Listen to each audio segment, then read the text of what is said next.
By the way, it's Otis and Kairos. Unless you don't want to stick to it. We didn't talk about that at all. It's okay, dude. Do you want to stick with Otis? Kairos. I was Kairos. Kairos. It's Kairos. Okay. That's what it was. If you want to do regular names, we can do regular names. I don't remember, but that this was is our also like names. Yeah. Silicon Dreams, right? So you want new names? Just say it. Say it right now. You want new names. Say it right before we start. I want a new name, Mark. Hey, yo. Wait, did you Welcome to Silicon Dreams. Did you? Oh, shit. Oh, no. We can't ever edit this. Exactly. Okay. Well, since we're recording, and since we're talking about Burning Man, we could have burner names. That'd be cool. Yeah.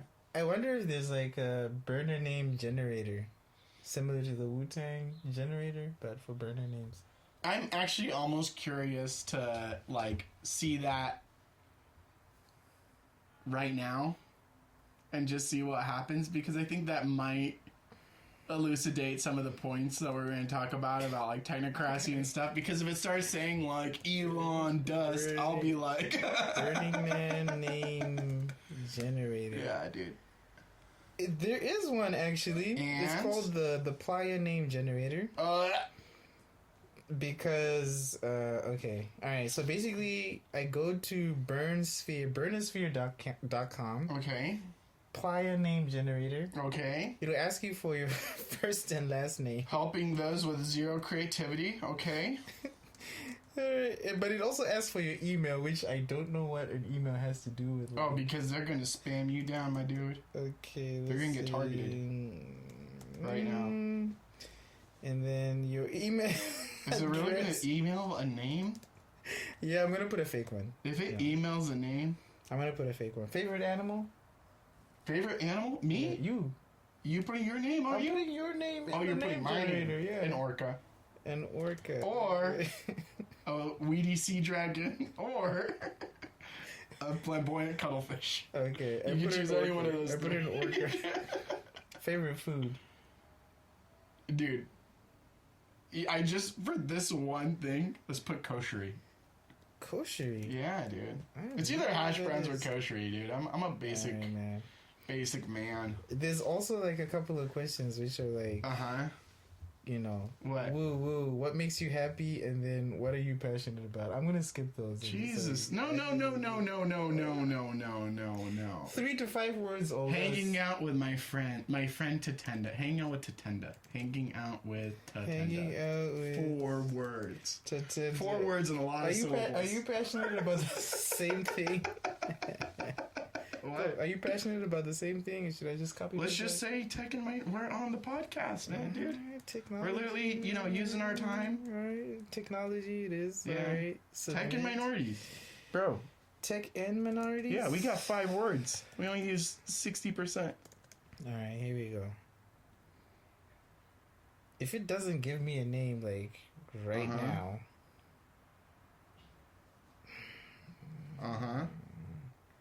Dude, there's no name. There's no name output. And that, my friends, is Burning Man in a nutshell.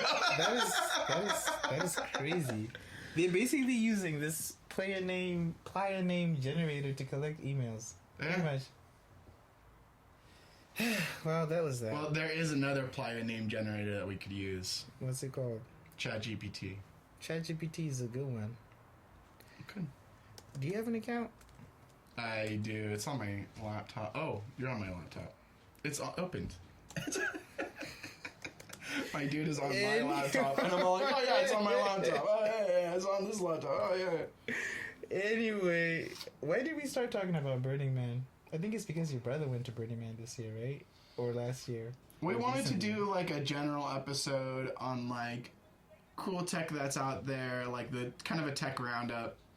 But then I realized that like we also had a thing on off the grid tech, which is interesting. And then I was like, oh, Burning Man's like the perfect thing. Right. And then, there's this general. I have this bit of vitriol for for like music festivals in general. The economics is like totally fucked up. So, I think it just all kind of roll together nicely into one nice little. I feel you. I'm looking at your notes here, and you have like a whole section on like what Burning Man is about. Do we really want to talk about that, or are we assuming everybody knows what Burning Man is about? I do, but like, you know, when we get there, like, it's gonna be in contrast to the technocracy stuff.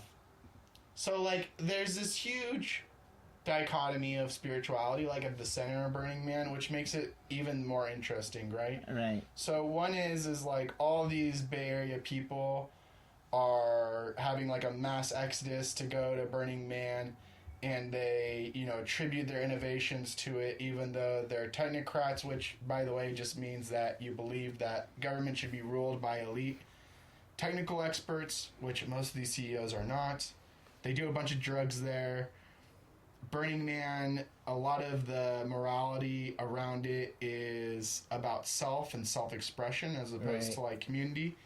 And so the man, the flame, you know, kind of is meant to symbolize rebirth, but in many ways it's kind of the juxtaposition of like what technology should be, which is centered around making the community better, helping the most amount of people. It's become, you know, it's out in the desert, but there's no focus on nature. It's out in the desert, but it costs $550 minimum to get there. Right. And, or even more, depending on what kind of experience you're trying to have. Exactly. The highest level tickets are $5K or something. So, let alone all the cool tech that they're bringing there. Yeah, so I think like the one thing which I don't have like a good grasp on is like what the origins of it were, and like how far removed from the original thesis it is. Like what I do have like a better understanding of is like basically how the community is basically trying to use technology in its current form, right? How can you have a more sustainable experience, you know, and things of that nature. Say for example, there's this one thing I was reading about where they basically built out a solar grid, right? So you could have more renewable energy being used during this, you know, like 1 or 2 week experience or something along those lines. So I do see that there is like some space where, you know, you could use technology to benefit the experience and vice versa, right? So you go from Silicon Valley into the desert and then back to Silicon Valley and or reality. But I'm not sure how many of those things actually translate, but it seems like you were saying, right? Like it's mainly focused on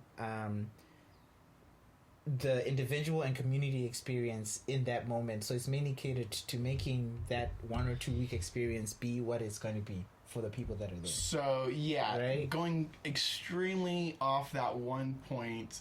Exactly. You know, honestly, I think I've heard some stories of how Burning Man started, right? But when I talk to a quote-unquote burner, you know, they just bought a fresh e-bike to ride it around in the playa. And, like, it's a pack-in, pack-out event. Yeah.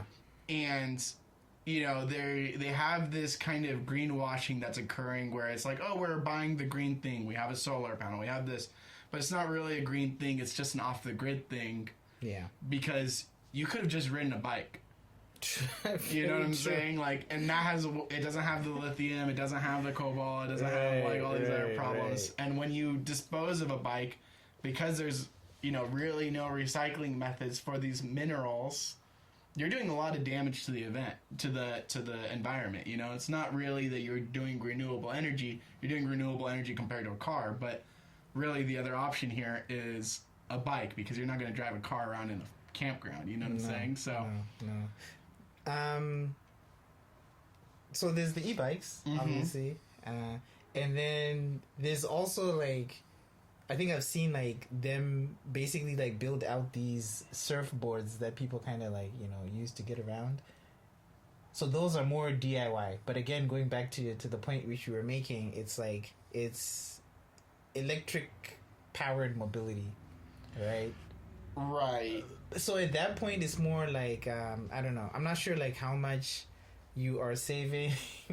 You're not. You're doing a net damage for sure. Like, yeah, but that's always been the case with technology, right? Like I think like we're so far away removed from the effects of technology, the detrimental effects of technology, that we kind of like ignore what that impact is, but we're happy with the immediate or perceived advantages to using certain technologies, which is why I think, but there's also like the counter to that is, which we can talk about maybe in later episodes, which is like, what are the long-term effects, right? It's like a cost-benefit analysis where we're looking at like the short-term versus the long-term when it comes to investing in these technologies. There is a balance to like adoption, widespread adoption of a new technology, and like them finding a market and them being a funded idea to where e-bikes are popular versus cars. But the fact is that in this particular instance, and you were a bit axiomatic on like always, right? But like technology highly utilized does produce like a net benefit,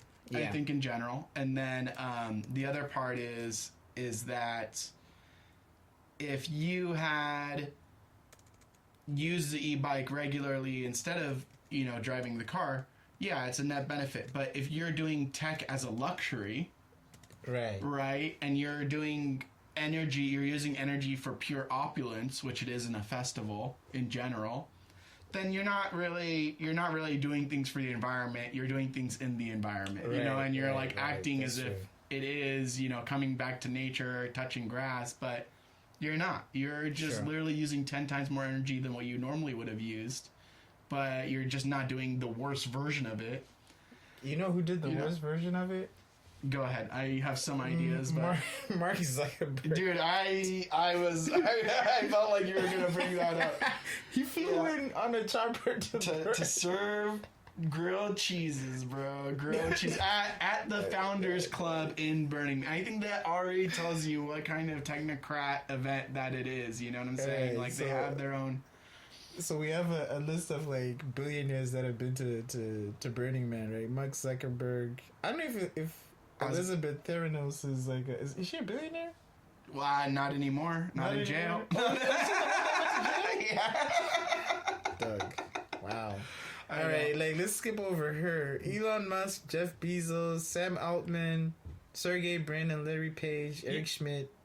What also is really funny, I'm going to go into pass really quick, but it's really funny like how there's now like an anti-technocrat movement within Burning Man. So like some of the art installations in the last one was like, fuck Elon, which I mean is kind of weird because they're the same people that made Elon come to power, quote unquote. That's the thing which is tough about, being in that space and, trying to protest in that way, because you have a large contingent of people from Silicon Valley across all levels. We're highlighting the CEOs, but you have basically like middle management that are going there. The SF Exodus, you know what I'm saying? Like it's no traffic that weekend, That's exactly what that is. So for you to then be like, oh, like, we don't like it. Hey, you empowered it. Elon is who you are the problem. Yeah. You go there and still collect your check every day. Exactly. You didn't swap the gearbox, bro. You're not a revolutionary.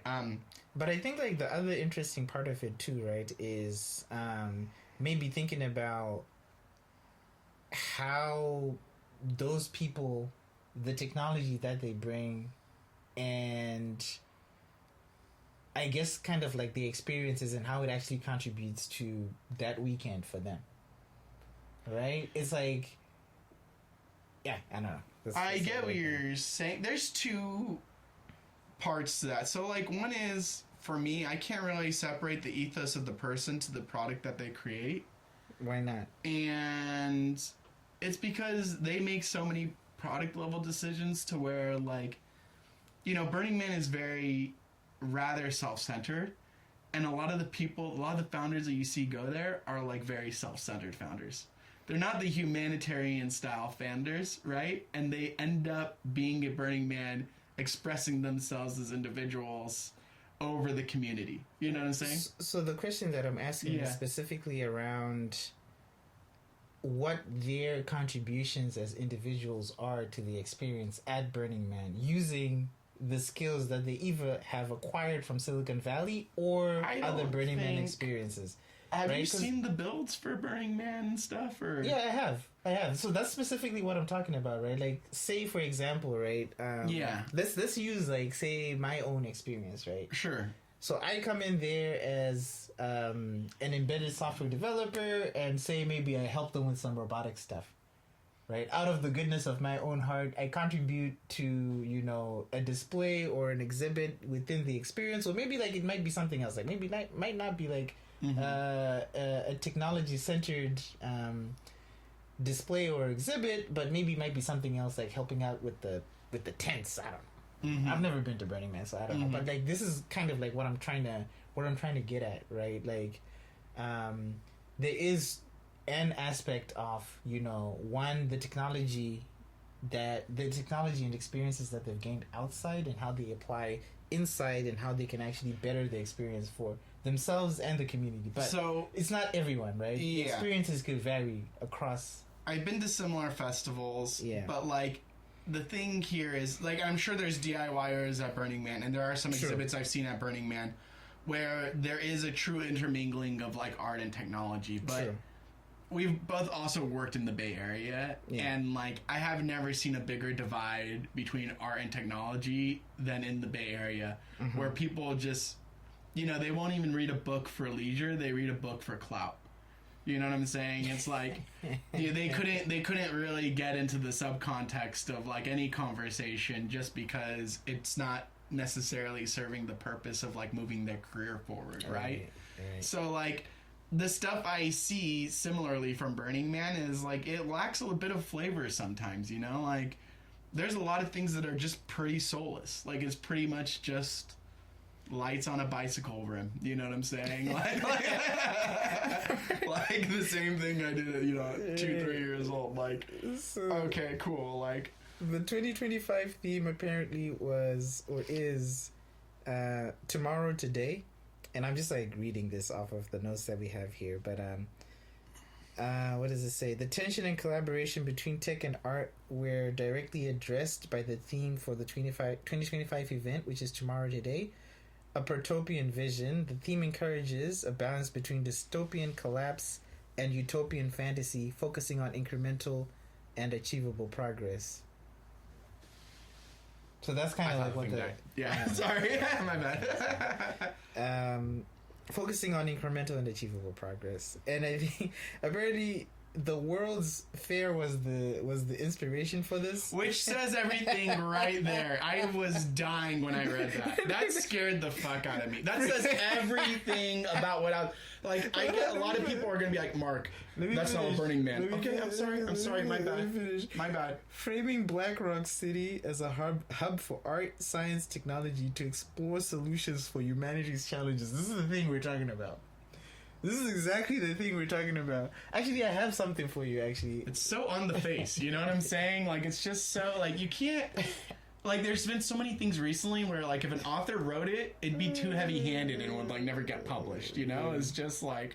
And then we're gonna have these people go to a festival based on the most fucked up time in America. Or in the world, I should say, France. Yeah. But... do you know what I was actually thinking that we should talk about at some point in time is, like... comparing and contrasting what our ideas of innovation are in Silicon Valley versus, like, kind of like somewhere else. You know what I mean?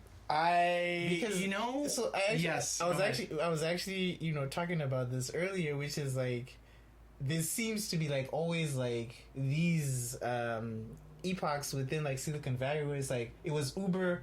I'm creating an Uber for this, and now we're in the AI for this, and so on and so on.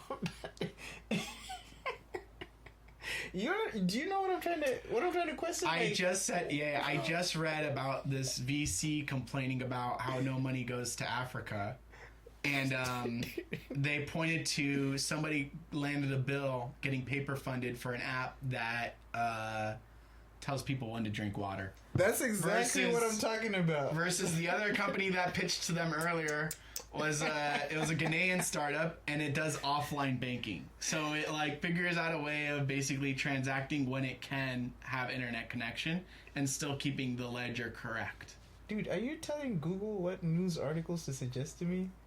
No, did that come up to you That's too? exactly the same thing one? I'm talking about. We should it's just wild we to should me. be taking notes while we're doing the podcast so we know and not forget all these anyway. All these things to come back to you. Yeah, so it's interesting. It's interesting, right? Like how we think about what innovation really is, you know, especially in this context. So, well, what do you think is innovation in this context? in the Burning Man context, In any, yeah, I mean, you could do the Burning Man contest, but you know, also like you could just do it in like the festival context in general. do you know what I was actually thinking about? Like What? yesterday when we were talking about this Burning Man thing, is like if there were like solutions coming out of, you know, scalable solutions coming out of Burning Man for things such as like water quality, for example, and things that maybe they are that I don't know of, that to me would be like really Right. important. Like this is now like a test bed for actually solving Yeah. the clean water problem that we have. Like it's a real big problem that we know exists, and now we've developed this scalable solution which is applicable to 80,000 people. Because that's like a perfect test bed. 80,000 people in the middle of the desert with very limited resources. But then like I also feel like it might be one of those things where everybody just like, you know, carts in like gallons and gallons of water, Which anyway. is even worse. Which is green-wise. even worse because now you're talking about like carting in the plastic associated with Right. that and the energy that you just need. So it's things like that to me is like, if there was a focus on, you know, solving those kind of problems and like actually reducing the environmental impact, then, you know, that would be great. But I'm also like, you know, not well versed in like Burning Man and No, I haven't heard of any. Every time I read something, it's like some tech founder being like Sam Altman. He attributed seeing like the future of humanity after AGI by doing fucking I don't know some let's look at hallucinogenics at Burning Man. what are some. But I mean, every time I see a clean water innovation, it's like from you know fucking Accra, not from Burning Man. You know. I'll just like search this. Even though now you could pull a liter of water, clean water from the air today. Did you know that? There's an invention to do that. It's crazy. Let's see. Let's do From one spike. coming out of. But there's another point to what you're saying too, which is like the promotion of single use. Like there's a lot of single use materials that are like tents, you know, for instance, right? Like tents are kind of wild because you used to make a tent from an animal skin. You know, you used to really live off the land. Now it's like some weird Kevlar type. I don't know what it is. I don't know what material it is, but it's like it's pretty expensive per unit tent, and I'm pretty sure that's the only time some of those people camp. That's You know? true. That's true. So here, this is just. I don't even know if we should be using ChatGPT to research some of this. Yeah. But there's like key innovations, and this is like, oh my god, this is so. I don't know if crazy. it's true. What is it? Yeah. Anyway, I'll just read off the list, and then you know we can talk You don't about think it's it. real or what? Is that what's going on? You think it's bullshit? Yeah, it's bullshit. It's like interactive and tactile storytelling art. Okay, fine, right? This That is kinda- not an innovation from Burning Man. No, I'm sorry, this bro. is fine. Disney Imagineering's been around for Modular, sustainable architecture in harsh environments. Okay, maybe that could be useful. No, dude, this is not even like Experimental urban systems. Future World's Fair. No idea. Okay. This even one the here. term Future World's Fair. That's a scary. You know, that's the one where they used to have people like an exhibit, bro. I know. All right, You know, they so- had it. The oldest one was an Egyptian exhibit. Wait, what? Did you know that? I did not know that. I looked at. I That's crazy. recently found that up. That's crazy. Egyptians, but it was Sudanese. They were like they had the thing. They called them like ancient Egyptians. It was something weird. It was really interesting, but it's Right. Burning. Right. So I guess like under that What? section, right? There's like climate resilience, right? Cooling, shade, structure, etc. This whole Cooling, like shading structures. yeah. So we'll give them that one. That one. Fine. No. Why are you giving no? We can't like discredit the whole list. No, right? dude. There's This been is the thing Indian. we're talking. Dude, there has. This is the thing we're talking about. Okay. Right? We're saying right. There has been technology there is technology that is existent. Some of it which is lost, but you know they're claiming to be reinventing some of it. So you're saying they like are the Christopher Columbus of science. They're all like, oh, I rediscovered cooling. This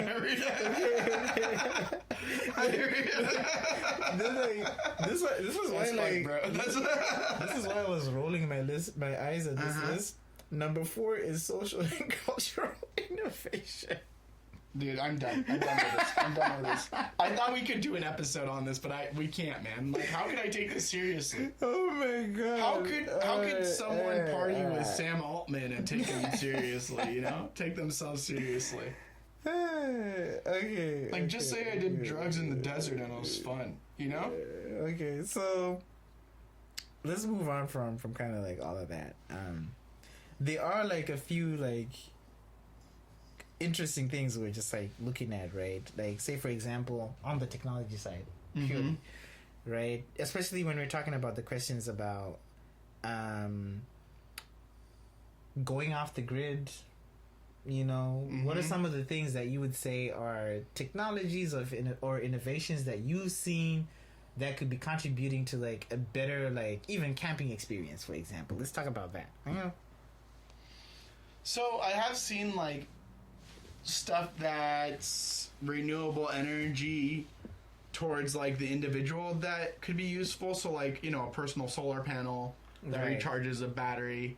Like, this isn't applicable to Burning Man per se, but it's like a hydropower one where it has like a little funnel and like a propeller and it like charges up a battery. That's pretty cool to me. And then on the similar side, different fluid, like the air turbine version of it, which is also cool. The vertical air turbines, have you seen those? No. Vertical turbines are cool. You gotta look them up. Vertical turbines. Yeah. So like basically, it's like a cylinder, right? And it has a propeller going through it, but it has 2 slots that are I don't know, shaped. This thing? Yeah. What is that? It produces more energy per unit per footprint, I think is the term. And they want to, so like one application is camping. Nice.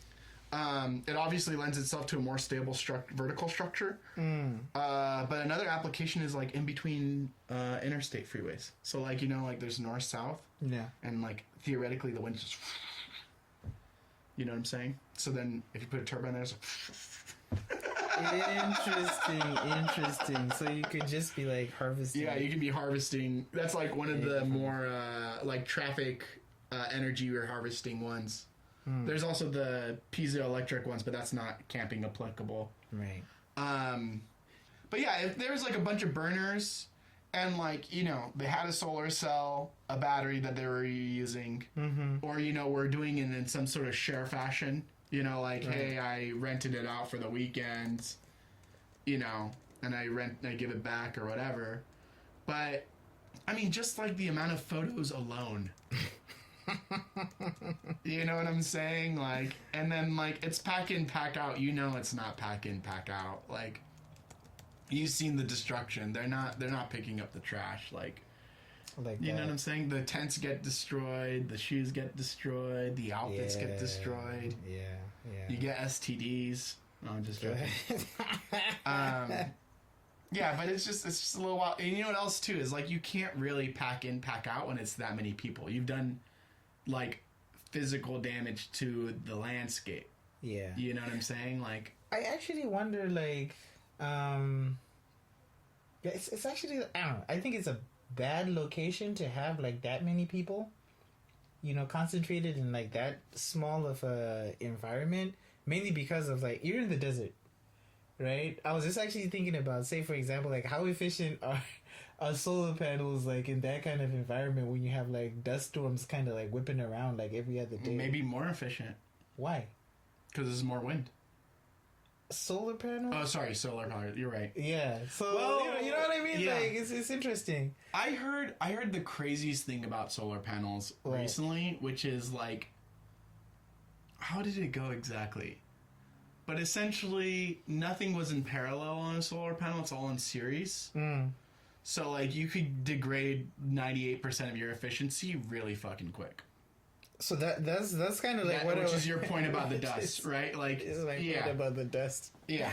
It's interesting, right? So in that specific environment, I definitely think there are a lot more unique challenges, mainly because of the harshness of the environment, right? So solar and renewable might like actually be impossible, or really hard, to do efficiently, or perhaps it's so. Let me put it like this: perhaps it's so like tech elite that like they're not even really reasonably thinking about like the opportunity to harvest like wind energy, right? It's like solar has become a part of the lexicon, so therefore I will get solar. Exactly, I'm not gonna have the turbine. You know what I'm saying? Like only the non-cool druggies do the turbine or something. I don't know. Honestly, maybe I just want to go there and party on the inside. Do you know what I was actually? Maybe I want the really cool RV. He's jealous. Yeah, I'm jealous. So if you want a cool RV, there's one from Pebble Flow. Okay, tell me about it. Tell me. I know nothing about this. Tell me about the Pebble Flow. I just know that it's a really cool looking, sleek design. Like, look at this thing. That's everything that's wrong with Burning Man right there. That's what I'm That's the Cybertruck of RV trailers, dude. And it's got a Rivian pulling it. It has the. I'm not gonna hate on Rivian. If it was a Cybertruck, I would hate on it. But honestly, it has like the whole shipped out. I don't know if you know that like architecture style in the desert where it's just like open windows. The RV basically just has something that looks like a window wrapped around, but it's not. This looks really nice. This looks like this is digital. It's not even a physical video, walkthrough video. It's not but that's kind of scary. Nah, dude, it still looks pretty cool. It's got the solar on top, man, you know? I'm not down. So, 12 kilowatt power support, right? If you're plugged in, 1.1 kilowatt solar. That could power my kiln for pottery. Yeah, dude, look at this. Dude, this thing is sick, dude. It can automatically hitch itself to your Rivian. You know, so look at this thing. This thing is just kind of 360 spin, dude. It's remote control. This is like the height of camping luxury and glamping, pretty much. This Pebble Flow, you know. We're not sponsored by Pebble, by the way, so you know. Yeah. But if you do want to sponsor us, then we'll say something nice. Yeah. But until then,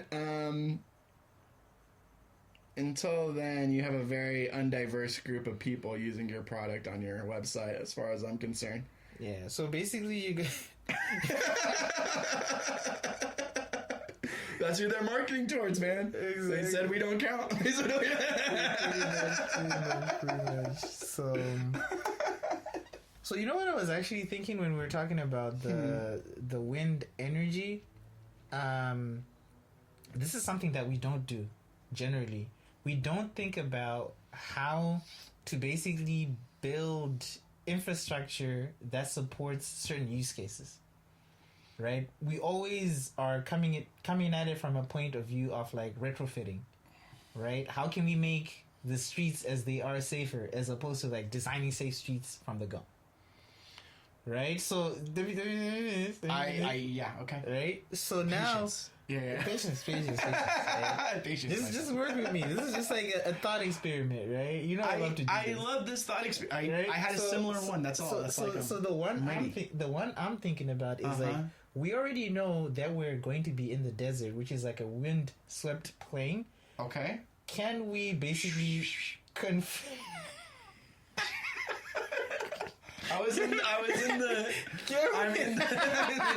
the PM, dude. I'm trying to experience what the customer experiences. But basically, can we somehow construct all our tents and exhibitions and things like that to channel the wind energy and focus it into like the turbines or something? Like could the burners theoretically arrange their tents into like a wind alley? Of turbines. It'll be... They could have done that, you know, totally, what do they call it? It's not herd, it's, what do they call it when they do like a swarm? It was swarm mentality, you know, for the drones. Like they could do all these cool maneuvers when they work together. But no teamwork. So the way that I'm thinking about it is like you can figure out like the wind patterns for Black Rock City. You know what else? Yeah. And wait, am I still supposed to be patient right now? Because I'm about to say something wild. So this is the last thing I want to say. Okay. Figure out the wind patterns, right? And basically design those kind of like high-speed wind channels so that you basically like end up having like an isolated zone like in the center or somewhere where like there's less of that wind problem and it's being channeled into energy generation. 100%. Yeah, they could set it up. They could bring it back down like within a day. Totally feasible. But also, you know, they're letting off a lot of greenhouse gas for their displays for burning them. But because they are burning them, that's a lot of fuel going to waste, essentially. You could have, like, thermal wind, in a way. You know what I'm saying? Like, you could use that thermal energy to generate even more wind currents and recoup even more of it. And then that way, you're not even, like, making such a big greenhouse impact, theoretically, right? So, like, there would probably be a way that you could line up the burn structures or even recapture the thermal energy. Right. Like you could have like you could have a vent on top of some of these burns that go into a funnel, and that funnel has a propeller, and then you have more wind energy. Or you could have, I don't know, you could do a lot of things. You could do a lot of things that you're not doing, for sure. Let's do like a quick search here. Could boil some water with it. Let's see. Architecture that supports harvesting wind. But I mean, when you do like a wind farm and stuff, they do specific pathways, you know? I don't know if you know that. And then they count the resistance against the turbine. So the turbine sucks up a lot of energy from the wind, right? And so, you know, there are wind farms that like actually have meaningful feedback to the wind mechanics of that localized area, which is really wild when you think about it. Right. So like the Palm Springs wind farms like actually do have a feedback loop to like that passage, that wind passage on the 60, on the 10 and 60. Interesting. So this is what I found, right? I think this is what basically we're talking about, the Venturi effect or wind funnel architecture. Exactly. Which is buildings can be designed with all openings, voids, or curved geometries that accelerate wind, increasing energy capture. So this is kind of what we're talking about. So this is if this is what they're doing and we don't know that this is what they're doing at Burning Man, then I'd be like, okay, this is interesting. No, they're not doing that. I guarantee you. I'm willing to take bets. Right? Urban wind corridors and canopies. This is exactly what I'm talking about. Yeah. It would be cool. That would be cool. Yeah. Anyway. Had to click on your computer really quick. No, that's cool. Anyway, I guess, you know, that's the question that we really had, which is like, how much of that are they doing at Burning Man, or just in general, right? Just like us thinking about. Ask chat. Ask our co-host, chat. We can ask. Hey, chat. Right now, it's kind of stuck on like generating an image. No, dude, you're burning 1 lake worth of water right there. I know. Burning Man could have used that. Okay, so going back. I was gonna ask something else. So you said, oh, why would you do it in a desert? But like, where would you pick to have it to mitigate? It's the best place, honestly. Like, you think? There's already nothing there. Well, see, I grew up in the desert, and I'm just so sick of, you know, like, so you go on a little field trip as a kid, you know, and they're all like, people think the desert has no life, but the desert's teeming with life. Look at this rattlesnake. Look at this, like, you know, scorpion that could kill you, you know? I'm like, oh yeah, the desert's teeming with life, you know, as a kid. But I get what you're saying. I kind of disagree with it. But I kind of agree with it. You know what I'm saying? Here's the thing. I think in general, we always underestimate the amount of damage that we do in any environment as humans, generally. No, I agree. 100%. Right? But it's way better than them doing it on a yacht. You know what I'm saying? It's way better than them doing it on a yacht. But go on. Right? Like, that's the first thing. Then a quick segue. Chat, dude, this thing is, I don't know, dude. Chat gave you this like is an hallucination. I'm a Burj asking Khalifa type building right now. I'm asking for like real world examples, which it quoted in the links, but instead it basically like aggregated all those examples of like wind based architecture and created like its own kind of like imagination of the thing. Which we is need like, a dozy to come in here. Yeah, kind of weird, but all right. So the thing which going back to the environmental impact, I think we always like underestimate the environmental impact that we have as humans, regardless of like, you know, what space we're inhabiting in nature. That's the first thing. Okay. Right? And then like on the other side, honestly, like if you had to pick like, you know, like we were saying, right, like the least worst place, then that could be it. Unless there's something else about Black Rock City and maybe, I don't know, maybe like they end up contaminating water sources and we don't know that, then, you know, that could be like, you know, the least worst place to go. So I think it comes down to utilization. And a part of me feels like places that are more regularly utilized and can be cleaned up easier would be better. So like, in like contamination theory stuff, like if you put some chemicals in the dirt, that chemical is going to stay there for 100 years. True. You know what I'm saying? It's like you can't clean sand. That's really rough, you know? But if you clean like a sidewalk or something, like much easier. You wash it, you collect the water. Yeah. You could decontaminate it. You could do a bunch of things, right? You could treat that spot. But sand is tough, man. Yeah. And the sand in Black Rock, probably really dirty. Like, that's one place I don't want to be in a sandstorm. True. You know, I have this feeling about sand. I'm like, yeah, sand, I could breathe that shit in, you know? But the Black Rock sand, I don't want to, like, breathe that sand with those people. Probably got piss on it and stuff. It's you know what I'm saying? It's pretty... So this is... Okay. It worries me a little, you know? Like... These are some of the things we're talking about, right? Yeah. Like, it might have LSD on it. I'm gonna get contact high from the sand. Right, so, you know, these are some of the things we're talking about, right? The fragile desert ecosystem, the carbon footprint of all those people, like, in one place. Yeah. Right, because they're not all using renewable. Even compacting the dirt. Exactly. You know, like, exactly. Diesel generators, all this. Diesel generators? Yeah, they're not all using solar. Solar is, like, really inefficient in this environment, which I really believe that it is.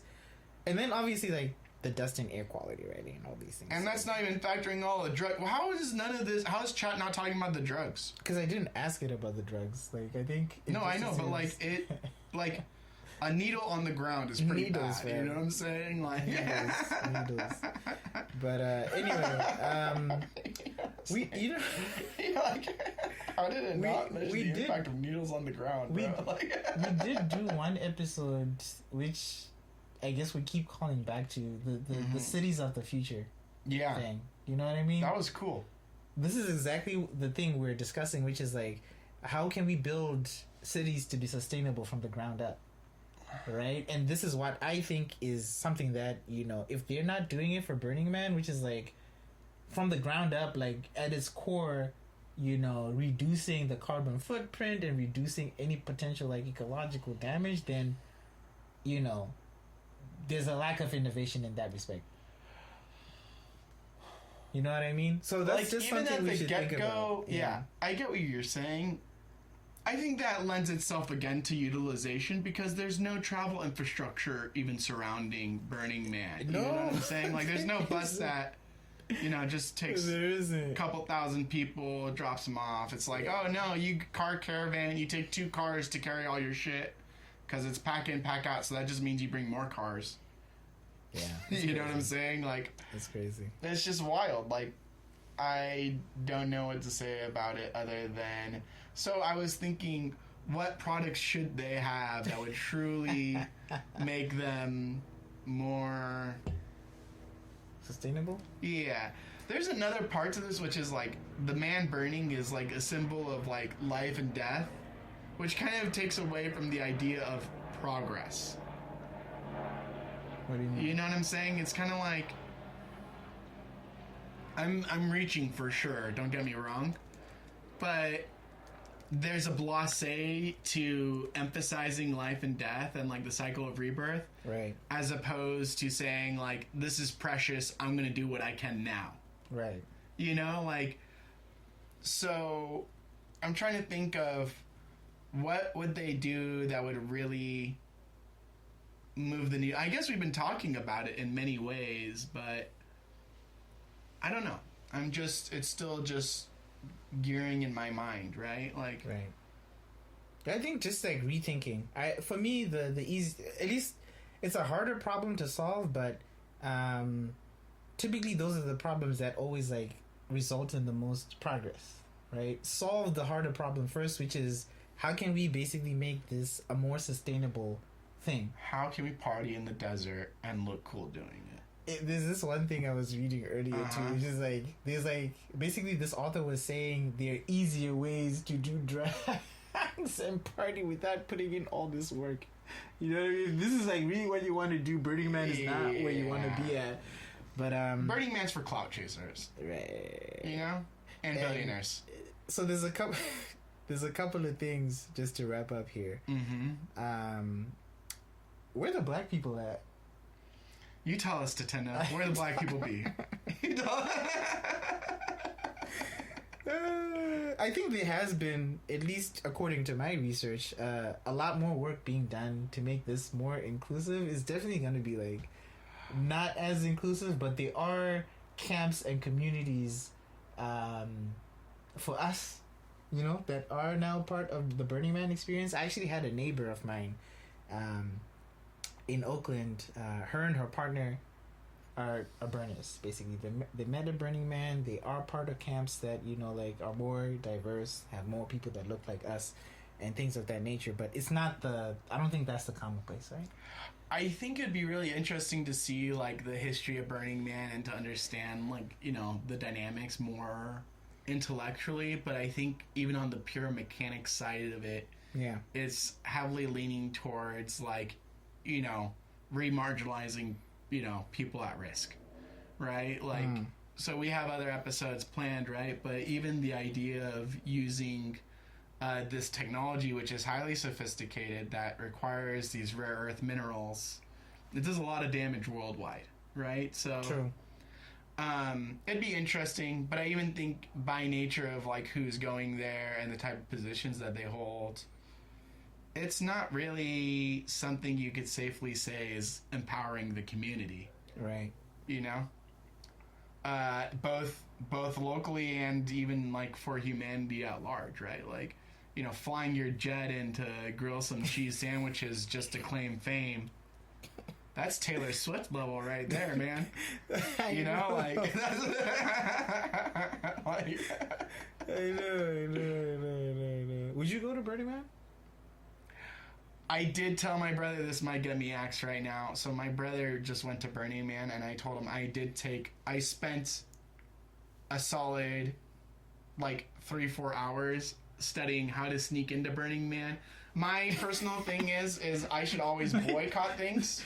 Dude, that's like taking it to its root, counterculture. Dog. I know. Like I'm very punk rock, bro. Exactly. But yeah, there are ways to sneak in that I found, and I was gonna like sneak in and surprise my brother, but you know, I was like, oh, I could also just do my job, you know, and pay for a $2,000 ticket. Yeah, do good for the world. No, not pay for the ticket. Of course, I think paying for it is like a moral sin, right?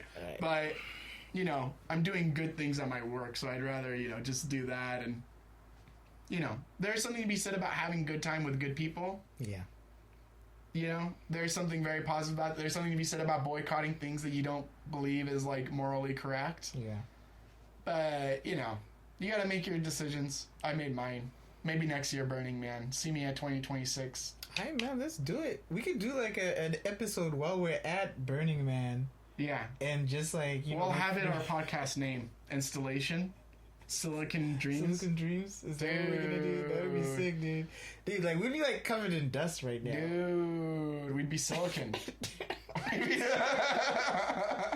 Exactly. Alright. Final note, Africa Burn. Have you heard of this? No, I haven't. Like, just... So, Africa Burn is a community of participants who come together to create art, costume, performance, etc., etc. This is all happening in the Karoo in South Africa. Really? So they do the exact same thing, but in South Africa. Have you met people that went stuff? So, one of my...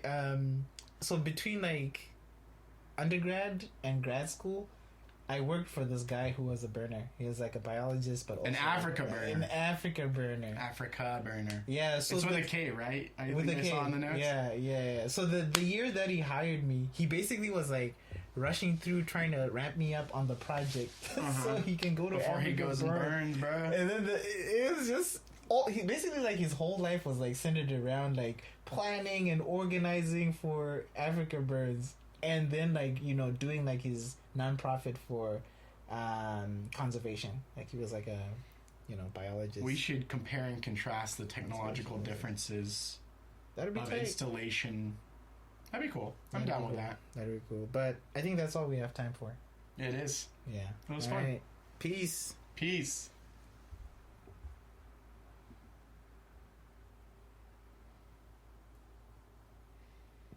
I think that's gonna be like 20 gigs. Is it stopping?